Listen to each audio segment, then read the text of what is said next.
Go. Good morning, everyone, and thank you for joining us today. This is a meeting of the Personnel Committee of the University of Louisville Athletic Association Board of Directors. I'll now call roll. Neely Bendapudi here. Sheldon Bond.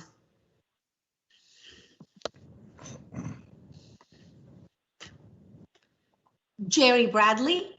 Here. Andrew Grubb. Here. Don Heineken. Here.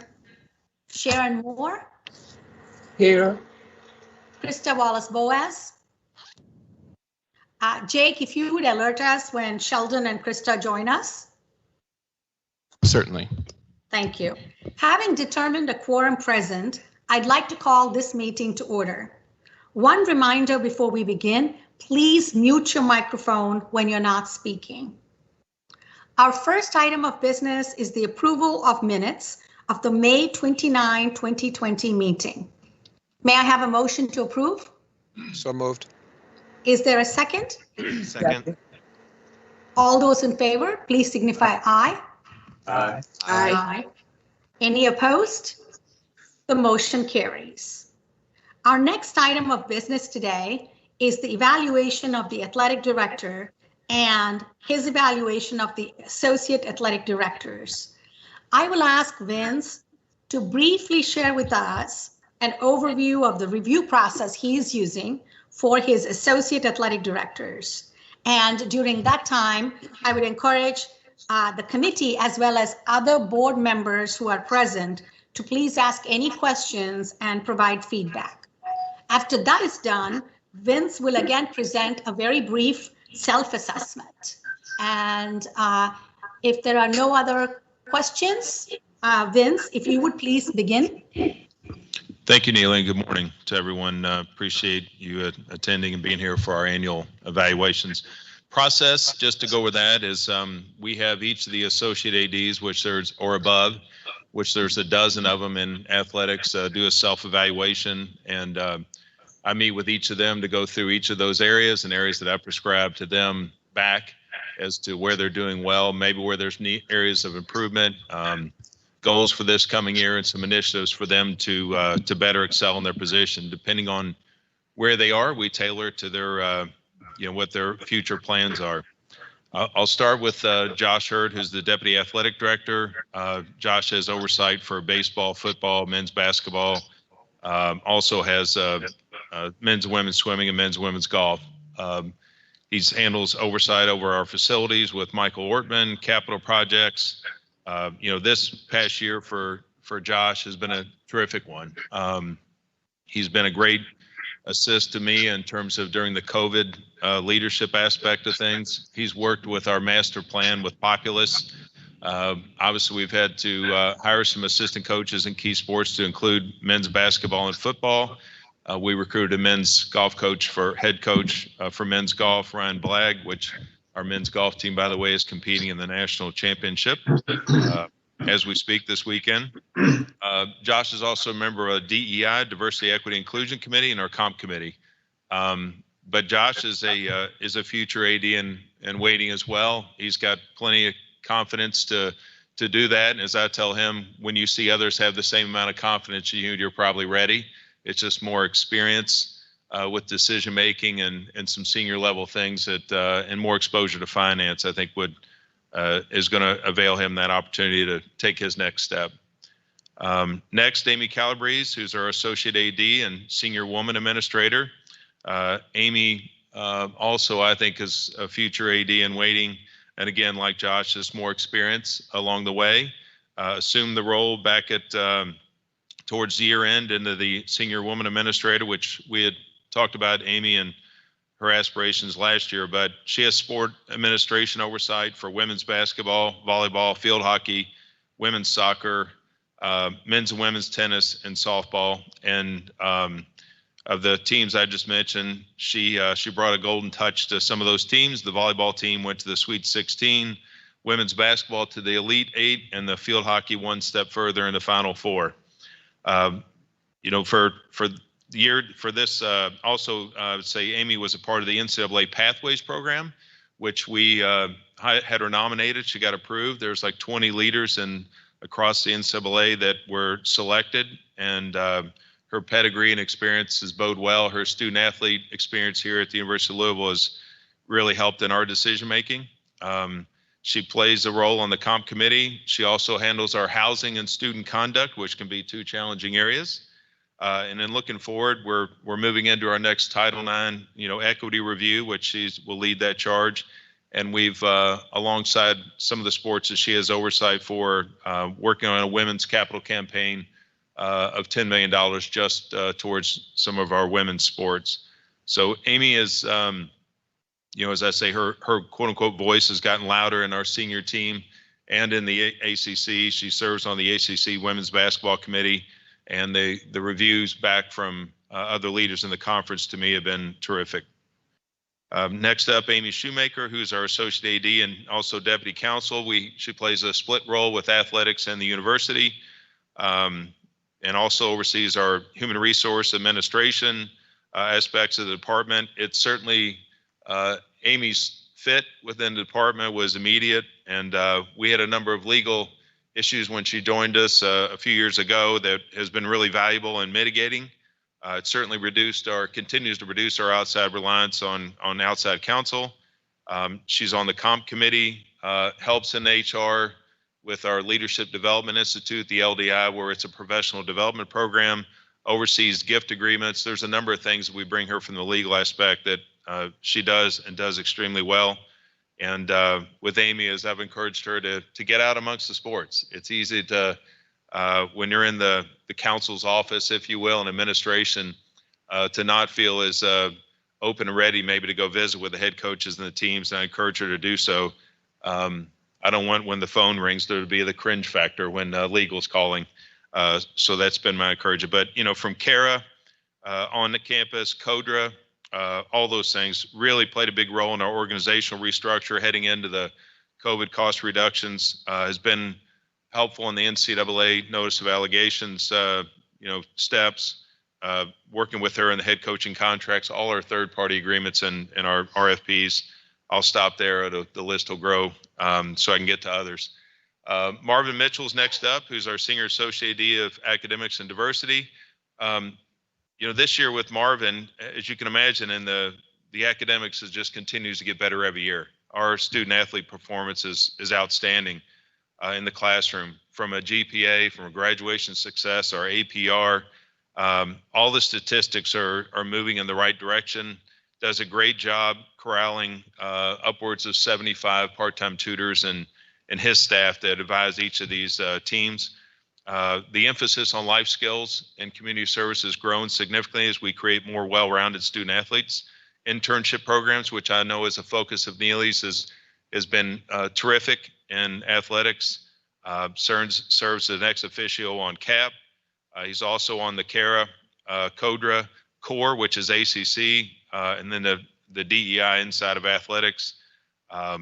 We've now surpassed 100 former student athletes who have come back to get their degree, the completion degree program. So that's a nice step, as well as I know Marvin's job in academics isn't always recruiting on the way in, to recruiting when they're gone and they haven't graduated to come back and complete it. So this year we also gave Marvin sport oversight for track and field and cross country, which sounds small, but it's 6 sports. You have indoor and outdoor track, and then you have cross country, and there's men's and women's for each. The McClendon Leadership Program, which we have 3 interns.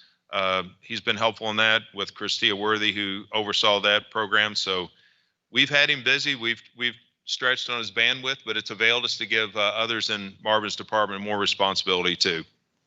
John Carnes, our Senior Associate AD of Compliance, as you can imagine, oversees all things compliance in the department, and it's ever growing. I don't know that there could be more high-level activity and legislation in the NCAA today. With name, image, and likeness is taking up an enormous amount of time. The Alston case, which does have some potential impact on name, image, and likeness, which I won't stop to educate everyone on right here. Transfer legislation has been massive and is overhauling college athletics today.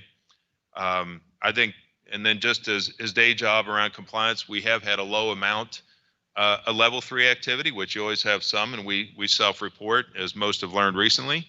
But the dead period, meaning no recruitment during COVID, when you can travel either on campus or off campus recruiting, created its own set of compliance initiatives and adjusting on the fly. And his team did a terrific job with their head coaches, what they can and can't do during the quote unquote recruiting dead period. And that will lift here shortly on June 1st. And then from a efficiency standpoint, we introduced ARMS, which is a technology and compliance, and it's much easier portal, if you will, for us to use information around with each of the head coaches, and they've adapted well as he's implemented that software. Next, I'll move to Michael Dudas, who's our Associate AD of Development and Ticket Operations. As most know, you probably hear more about Michael because of the number of announcements we've had. Very successful, even during COVID, has not slowed down the momentum in fundraising. Been very challenging on the ticketing side during COVID with live events. We've been adapting to capacity restraints and social distancing and how to navigate that, dealing with those who want tickets when there's only limited number of tickets available at the games this past season, which appears to be going in the other direction now, back to full capacity. But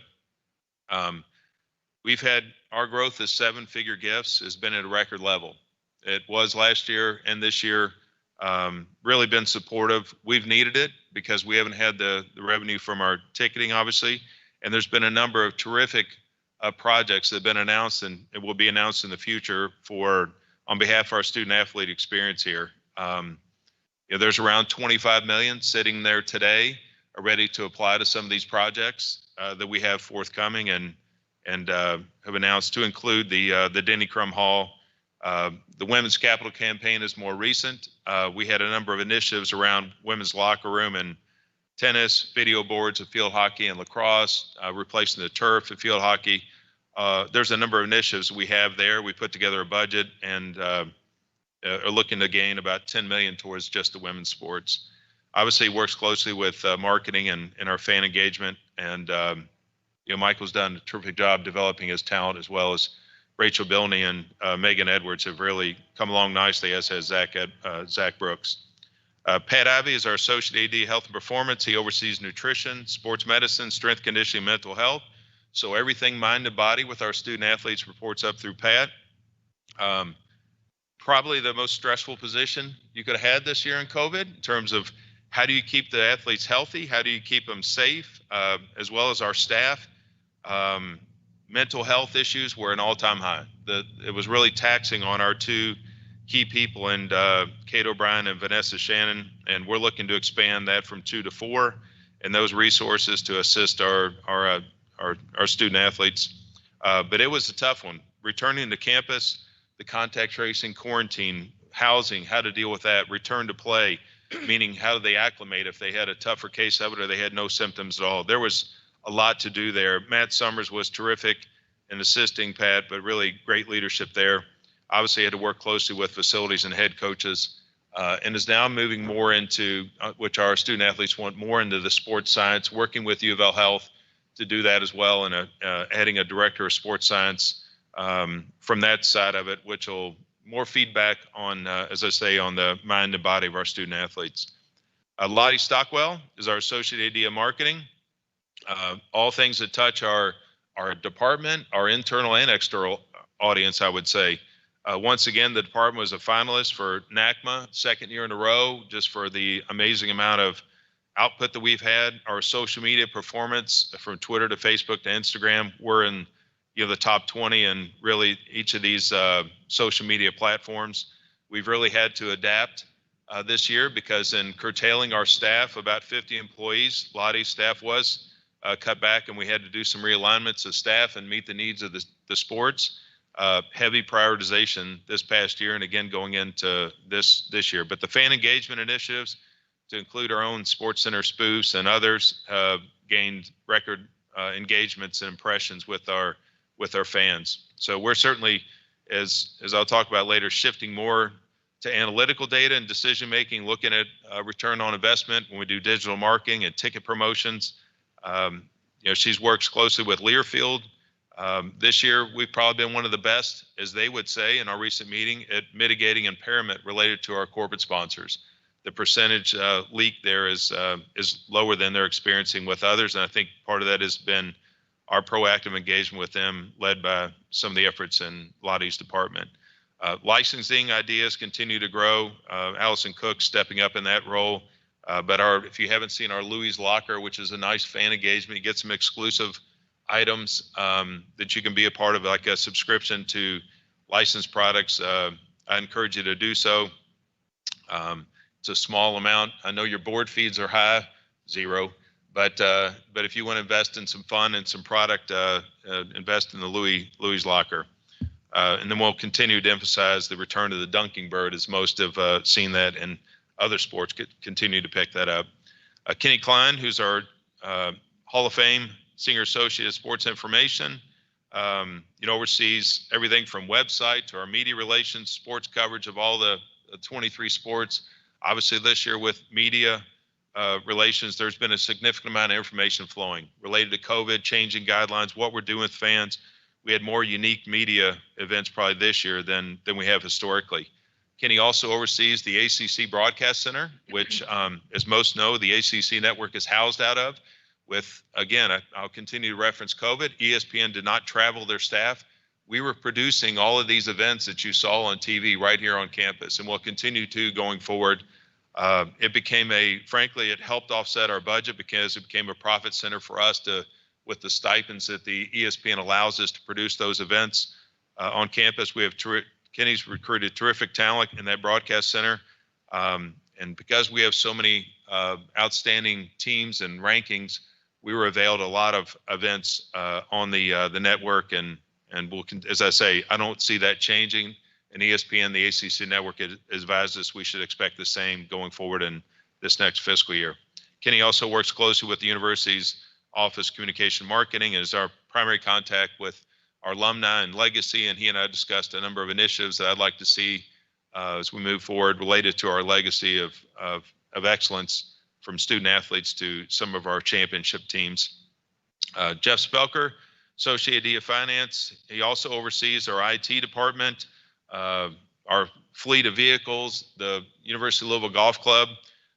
Todd reports up through Jeff on that. He's our primary point person for the golf club, which experienced a great year. One thing COVID did is send people to the short grass, and they play a lot of golf, and we appreciated all those rounds.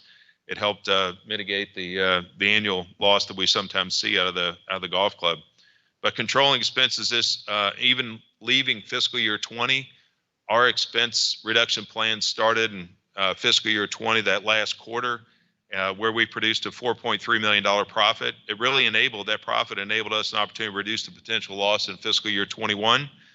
We had worst case scenarios around a $50 million number. And now we're looking at something less than 10 million as we head into the end of this fiscal year next month. A lot of guidance and involvement from Jeff in the business office. He's also worked with Weston, who's unfortunately left for a promotion at another university, but we introduced a financial dashboard. So we're bringing more technology into finance as well, which is helping us in decision making, and probably less strain on his staff for Q&A from the director of business ops for each sports, as well as head coaches. And then most recently, refinancing of our debt. We had some long-term debt that we refinanced, as well as put a working capital line in place, 11 million of refinancing on the debt and 20 million working capital line with Republic Bank. Jeff was our lead out of the department on that, in conjunction with Dub Newell and Dan Durbin, our university CFO. Matt Banker is Associate Dean of Compliance. Matt also has sport oversight for rowing, lacrosse, and men's soccer. He's also taken on anything we throw at Matt, he seems to take on. He oversees our spirit teams as well. He's our esports liaison on campus. He's led that initiative for the last couple of years. It's growing at this point. Neely and I've talked about where's the proper handoff of that, or should he stay attached to it long term, but it's growing quickly. We've brought on corporate sponsors, looking at how we can help that process with campus and potentially grow admissions around the program, as we've seen in a handful of universities across the country. Matt is also our key expert on name, image, and likeness out of the compliance area. and we'll continue to play a key role there and watch it closely, working with our law school on campus as well, and things we can do on behalf of students as well as student athletes. And then he's been the key point person on all our summer camps, which looks like we're going to have summer camps again across campus to include in athletics. Michael Wortman is our Associate AD of Facilities, oversees all the on-campus facilities and our liaison with the Center, runs the game day ops, was really played a key role in our return to campus for our student athletes back end of last May. Had to communicate closely with Pat Ivey, Matt Summers, and all of our head coaches, as well as the ACC. Is involved in all of our capital projects, and on that committee that oversees everything we're doing there, was really the point person on our ability to hold the university commencement in Cardinal Stadium this year. We had looked at trying to pull it off last year, and that hard work got to pay off this year, as I know all of our graduates at the university got to do that this year in Cardinal Stadium. He manages all the events in Cardinal Stadium, and outside of that, most people know we probably hold in a quote unquote normal year over 150 events, and we hope to be back to that same amount of events using the PNC, Pepsi Club, and Brown Williamson, which will soon take on a different name. But in general, does a great job. Has really recruited a great team with great experience, and we've narrowed that, more efficient in that group, as well as most departments are walking around with less people than they did last year. We're still down around 50 positions and intend to stay there during fiscal year 22. That's a mouthful, Neely. No, that's a great job. I was reviewing. So as you all know, how many employees do we have in athletics, Vince? Around 275 today. And I will tell you that Vince has put together these 12 ADs as you talk about it.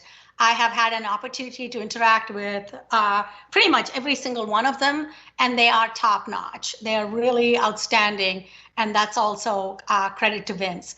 I'd like to pause for a moment and see if anyone on the committee has questions about any of these associate ADs, their role, how they're doing.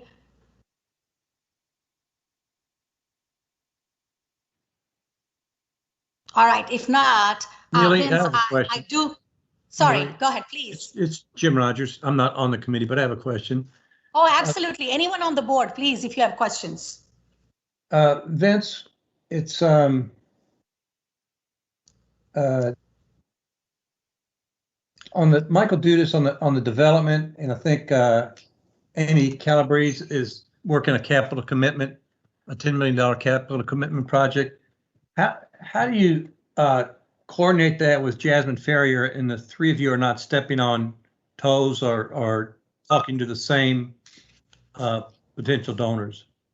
Yeah, so it's a good question. So Michael does a one-on-one with Jasmine on a monthly basis. So we do coordinate the communications, probably the best it's been since I've been here, with Jasmine, and then she and I speak offline as necessary related to individual or corporate donors.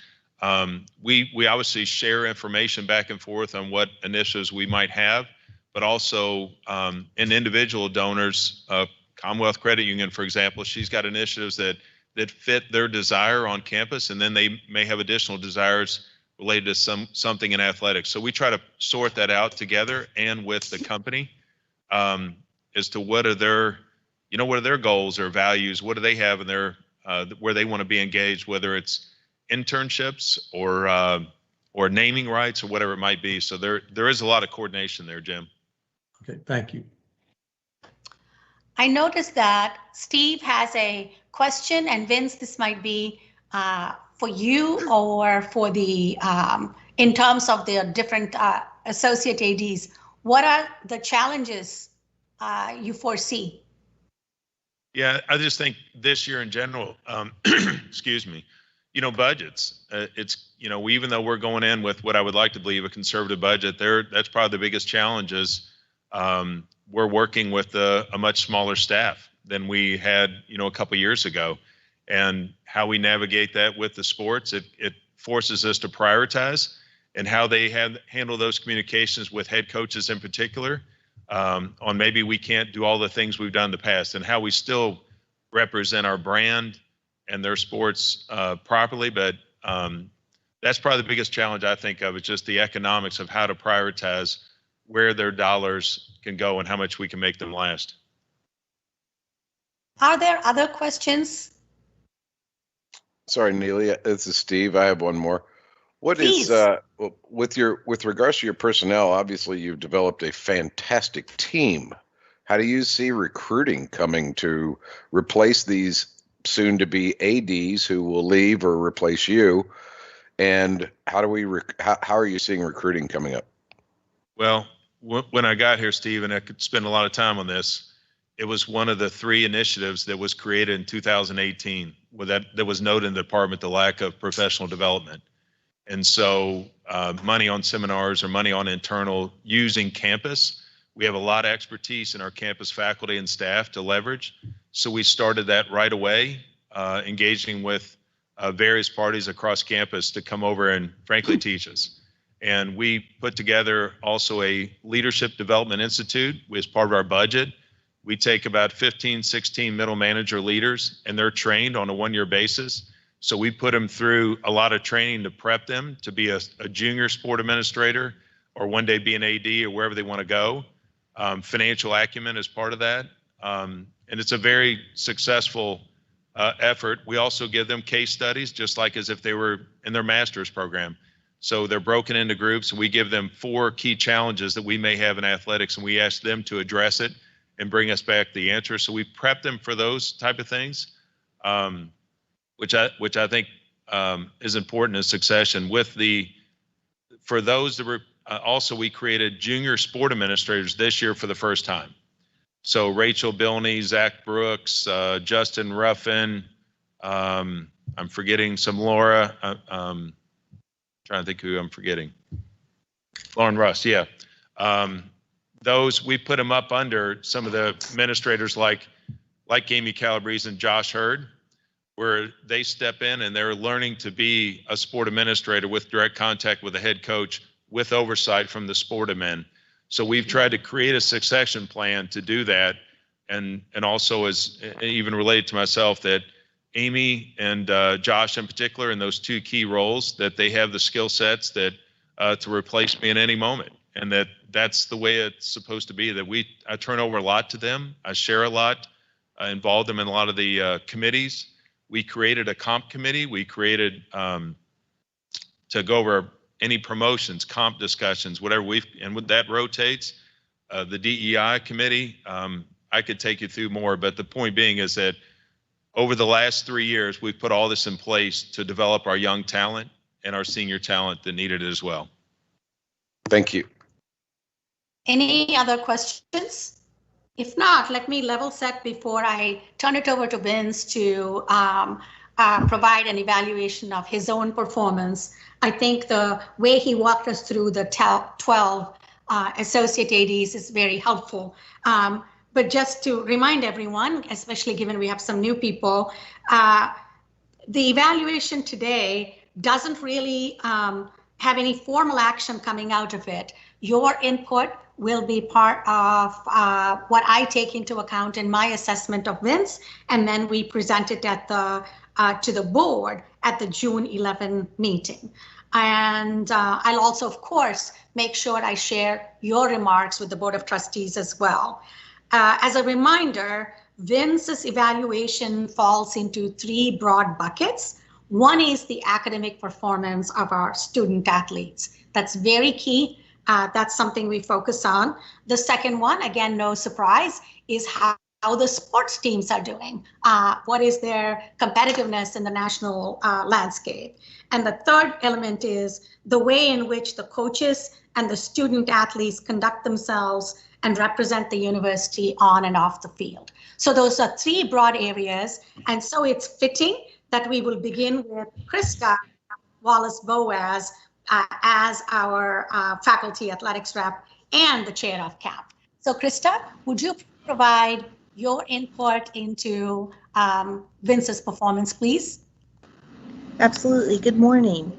I'd like to make these comments, as I conclude my first year as FAR and the chair of CAP. I'm happy to share my observations and comments regarding Vince.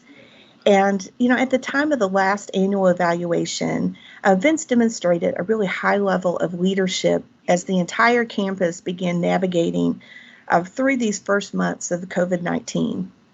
And throughout the past year, he has continued to provide really strong leadership and collaboration with both the university leadership team and athletics. And this is as we continue to navigate through the pandemic. Vince is extremely engaging with student athletes, and he has provided many, many opportunities for very open and honest discussions on important issues, including mental health and social justice. Vince continues to create meaningful connections with the constituencies on campus, and Vince is also a very strong voice in the conference. So Vince always takes time to discuss issues and questions. This is for me personally. I appreciate all of the help and, again, the collaboration and the conversations that we've had. There's no hesitation or delay in having those conversations. He communicates frequently and is willing to answer questions from his staff and his coaches and attends those monthly coaches compliance meetings. So I'd like to conclude with saying that I believe Vince exceeds expectations when completing his duties and his responsibilities, including his very strong commitment to academics, to compliance, and to integrity. Thank you, Neely. Thank you so much, Krista. And I realized that I didn't allow Vince to actually provide his self-assessment on the three big areas. So Vince, my apologies. But hey, Krista set you up very well with her assessment. So if you wouldn't mind providing a brief overview of your self-assessment. Thank you, Neely. And I'll go through each of the areas that would be expected to report on. And I'll start with the most important, and that's our academic excellence. As we say, they're students first. They're student athletes, but they're student first. With our scholarship athletes, their GPA for this past calendar year was 3.305, which was our highest ever. Including walk-ons and others, it was 3.256. So sometimes you have some that are maybe on their way out or leave mid-year or leaving or whatever, you have transition, but a terrific year academically. The single year APR was 992, which is outstanding. We have a handful or more, I think there was maybe 6 that had a score of 1,000.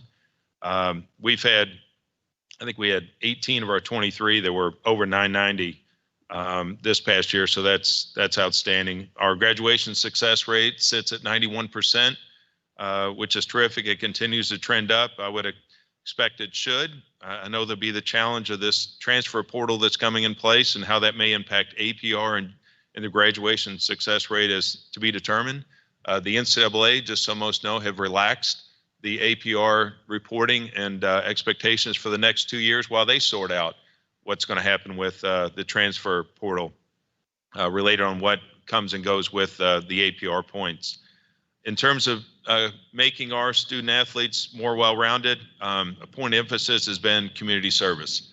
And last year we were #1 in the NCAA in community service, and that banner hangs in the Thornton Academic Center for Excellence. This year we were #2.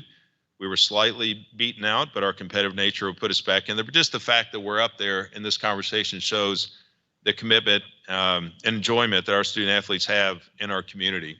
And we had to get creative with COVID for sure, like most have, but we're able to continue to log a lot of community service. That's based upon hours per student athlete, by the way. On the financial side, as I mentioned earlier, in noting Jeff's performance, the fiscal year 20 ended with a $4.3 million profit, which we thought was heading north of $5 million. This year, for fiscal year 21, we will have a deficit probably somewhere in the range of under 10 million.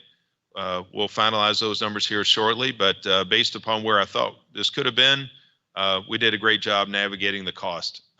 Extreme expense reduction in every facet of our department, literally. And as I look ahead to this fiscal year 22 budget, feel really good about where we are. Conservative nature with the way things are moving. COVID should be back in a similar range of profitability, if not higher, next year and the years to come. As far as athletic performance, as COVID hit last year, we had our highest ranking ever. We were at number 8 before things were shut down. We'll know June 3rd where we stand for this current year, but we're going to fare well. Even with 2 of our largest sports and men's basketball and football not being at the levels we would like them to be at, we still won 4 ACC titles this year for the first time in men's swimming, field hockey, volleyball, and women's basketball. And as noted before, each of them had deep runs in the postseason. Men's and women's swimming finished 5th and 13th in the country. I think we had 15 of our 23 sports ranked in the top 25. We had some individual NCAA champions as well. The 200-meter relay and swimming, Nick Albierbo also won the 200 butterfly. McKinley Forrest on our track and field won in the throws. And then Lauren Hartledge actually just finished 12th in NCAA in women's golf this past week. Fundraising has been terrific and continues to be in challenging times. As I mentioned, I think we've had 9 7-figure gifts in fundraising. That's a record. Generally, we might have 2 in a year. That's from individual as well as corporate. And that avails us the opportunity to move forward on some of the master plan for facilities that we developed in conjunction with Populous. As you've seen some of those things happen this year on a lesser scale during COVID as we pared back, but the seat renovations in the football stadium and then replacing the stadium seats in both softball and baseball. The men's basketball locker room at Yum, we're replacing video boards, the stadium, football stadium entrance. There's a number of things I could list that are coming in future capital plans. As we've noted, the Denny Crum Hall, the Keeber Center renovation. We announced the Kroger baseball indoor facility to come, a fan zone, women's tennis locker room, lacrosse stadium upgrades, exterior of the interior golf facility that we've since completed the inside, field hockey turf, and others. More to go there, but the good news is it's all in one book, that any board member, anyone wants to look at what our vision in our mind, it's in our mind. It's not just in between our ears. It's actually in a manual that could walk you through all the plans for the future. COVID management, I feel really good about the ability to lead this team. We have a terrific team, as I just noted. Really, it's been great. I'm very proud of what we've accomplished financially from the safety aspect of what we've done, continuing forward with many of our initiatives, irrespective of the virus and the impact it had on us. On head coaches, we had a couple new ones join us, Rodrigo Da Silva in men's tennis, Ryan Blagg in men's golf. Great first starts. As I mentioned, the men's golf is right away in the NCAA championship. Rodrigo's had a great impact on men's tennis and has signed the top 5 junior player in the world for next year's team. So I've had 8 new head coaches in my time here. These are 2 additions that'll be terrific. We've hired a new general manager at the golf club who's, as I mentioned, the financial performance out there has been terrific, as well as the course conditions were remarkable for hosting the NCAA Women's Regional most recently. Of those 12 direct reports that I just spoke of, 7 of them are also new during my time in developing them and bringing them on to the athletic team. The report to me directly. Other initiatives we've accomplished, the ethical leadership program, it continues to evolve with in conjunction with the business school. Actually, unfortunately, the program got canceled yesterday, but I was leading an ethical leadership and integrity leadership panel yesterday on behalf of another 130 Division I athletic directors to teach them what we've done here. Our program Beyond the Buzzer for our student athletes about life after sports has been very successful. Alyssa Murphy plays a great role in that. I mentioned the Leadership Development Institute that we have inside our department. The McClendon Scholarship Program for the first time has been terrific. We appreciate the support of some of our donors, as well as Coach Mack funding in this program, and then internally our operating budget applied to it. Committees I serve on, not to name them all, but there's a bunch. The ACC Men's Basketball, ACC Alston Committee, ACC Name, Image, and Likeness, ACC Budget and Finance, U of L Benefits Design, U of L Retirement Benefits, U of L Cardinal Principles, U of L Budget and Finance, the DEI, the SOAR, which is Strategically Organized Against Racism, the President's Cabinet, Executive Cabinet, a few in the community to include Louisville Visitors Convention Board. Keeps me active and busy, as well as community activities and speeches. Naming rights, we've obviously announced a few of those in the baseball indoor facility, the dorm, the golf facility will soon have a name to it as we finish the indoor golf facility for men's and women's golf. And the football stadium we're currently working on and hope to have that in place before the end of the calendar year. On a personal note, I've always said I'm thankful to Diane Medley for, getting me involved at the U of L Foundation back in early 2017. It really availed me an opportunity to be re-engaged to see what's going on campus, and then obviously later to the Board of Trustees, Dave Grissom and others for being in this opportunity here. It's easy to be a servant leader for these student athletes, and I know all the faculty and staff and others and the board members that are playing these roles know what I'm talking about. It's addictive in a lot of ways, and you love getting your feedback from them.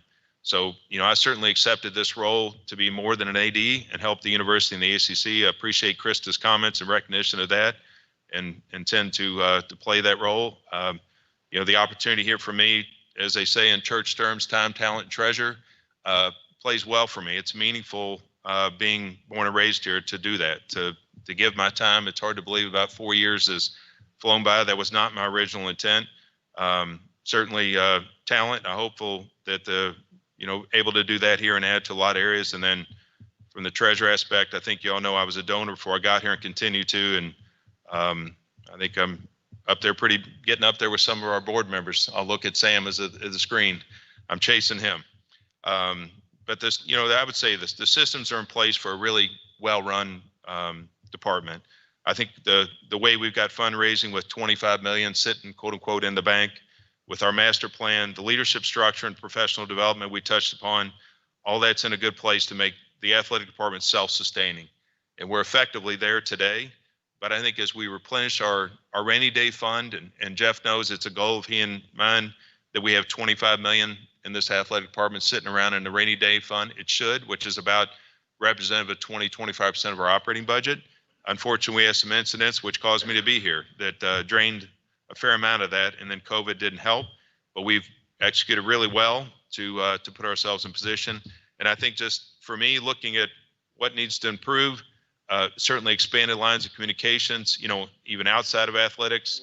I think continuing to monitor, adhere to all the university HR guidelines and policies.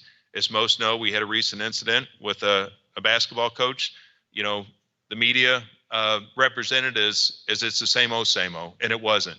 The things that are in place is why that went differently. We have systems in place. It was handled well. It was reported well in a very short order, and I'm happy that while the situation doesn't represent much integrity, the way it was handled does. Continued emphasis for me in professional development of our senior staff with respect to some of the succession planning, resuming activities in the community as I was before, push more analytics in our decision making, which I think our team needs, and as does the university. And we've talked about a greater investment, me pushing more in technology and software, because I think that avails us more efficiency and cost reduction in the athletic department. So there's other areas I'm certain need to work on, but those are some highlights for my eval. Thank you very much, Vince. Before I open it up to the committee for any other questions or comments, I'd like to provide a couple of comments that might place Vince's contributions in perspective for all of you. Clearly, he has given you a wonderful overview of his role in athletics. I would like to provide some input into how he interacts with the rest of my cabinet. I have 17 people who sit on my president's cabinet, and Vince is one of them. And I can always count on him to provide great insight, to collaborate, to be very unselfish in stepping up to help people no matter what their roles are. So that is something that I would commend. And as I think about each of the people that I have the honor of overseeing, with each person, there's a comment or a thought or a perspective they bring that sticks in your mind. Whenever I think of Vince, what really I think about is he has a deeply ingrained philosophy, probably from his mom and dad, where he talks about people can be in the entitlement bucket or they can be in the gratitude bucket. Like which mindset are you bringing? And I have never seen Vince bring the entitlement attitude. It's always a sense of gratitude in terms of the opportunity to serve, in terms of the opportunity to make a difference. So I will say that in terms of contributions within the university. I also have the good fortune of observing how he is viewed by his peers. As I told some of you, this year the chair of the ACC is Dr. Vince Price of Duke, and I have the honor of having been elected as the vice chair of the ACC. And in that role, we have an opportunity to interact with all the different faculty athletic reps like Krista and ADs like Vince. And I will tell you that his peers look up to him, reach out to him for advice. And so just wanted to share that with you in terms of how Vince is viewed internally by colleagues outside of athletics, as well as ADs and others who are his peers in the conference. So with that, thank you for allowing me to share that with you. Those are two perspectives that you might not all gather from what Vince said. So I wanted to make sure that I had an opportunity to share that with you. And now, any questions or comments anyone might have?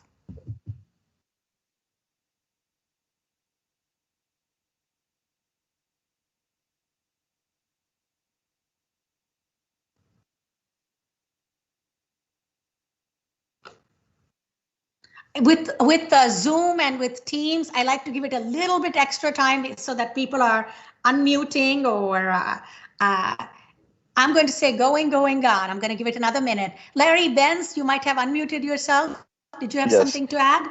Yeah, I just want to recognize a couple different things here. First, I appreciate the level, the depth and breadth of the review. It was extremely thoughtful and measured. I like comprehensive reviews.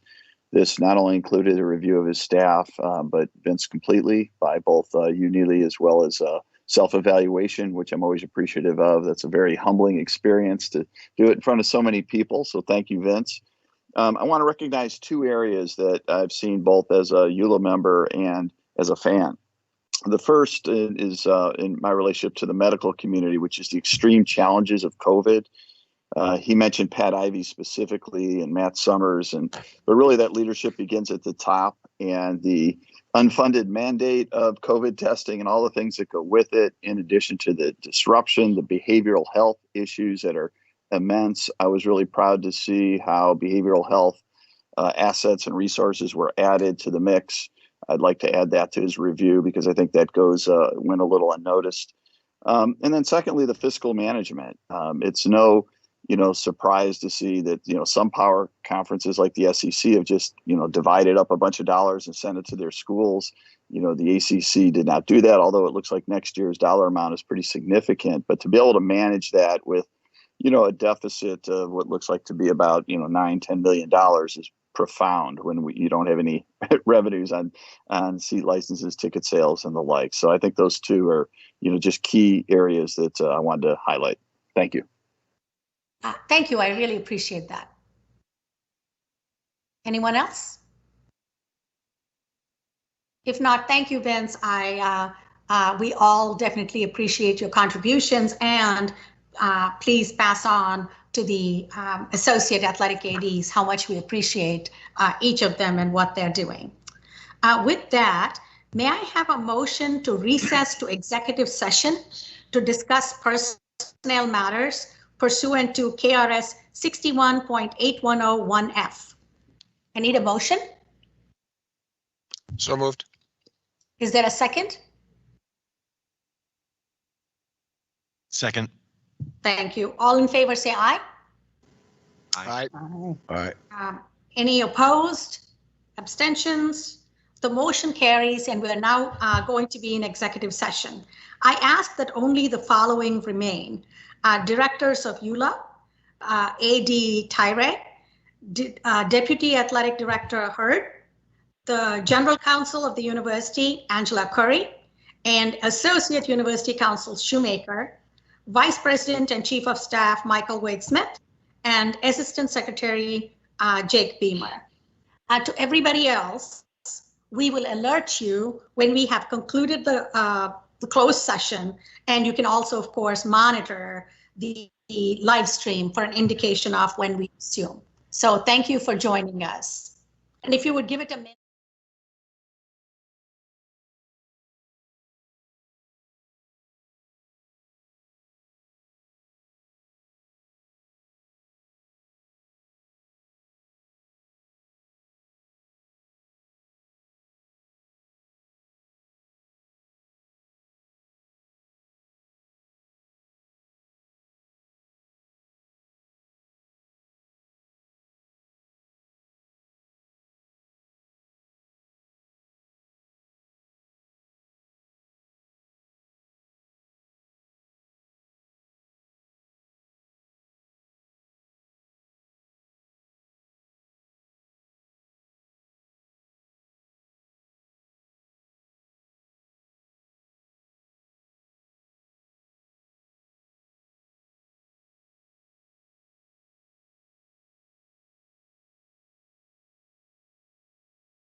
1.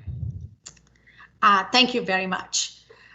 In executive session, the board discussed personnel matters. We will now take the following action. May I have a motion to approve the appointment of Laura Clemente as Associate Athletic Director for Strategy and Innovation? So moved. Is there a second? Second. Great. Any discussion? All in favor, please signify aye. Aye. Aye. Aye. Any opposed? Any abstentions? The motion carries. Having no other business to come before the committee, may I have a motion to adjourn the meeting? So moved. Is there a second? Second. All in favor, please say aye. Aye. Aye. Aye. Meeting is adjourned. Thank you very much. Didn't ask for opposition or abstention, but the motion carries. We are going to take a short break, about 5 minutes, and then we'll be back for the operating budget workshop. As you know, that's not a formal meeting of the board or its committees, and no action will be taken at its conclusion. It's just for informational purposes. So I will see you back here in about 5 minutes. Thank you, everyone. Thank you, Neely. For those of you who are on the virtual option, just a reminder that our next meeting is a separate invitation. So I'll end this meeting and you'll need to rejoin for the budget workshop. Thank you.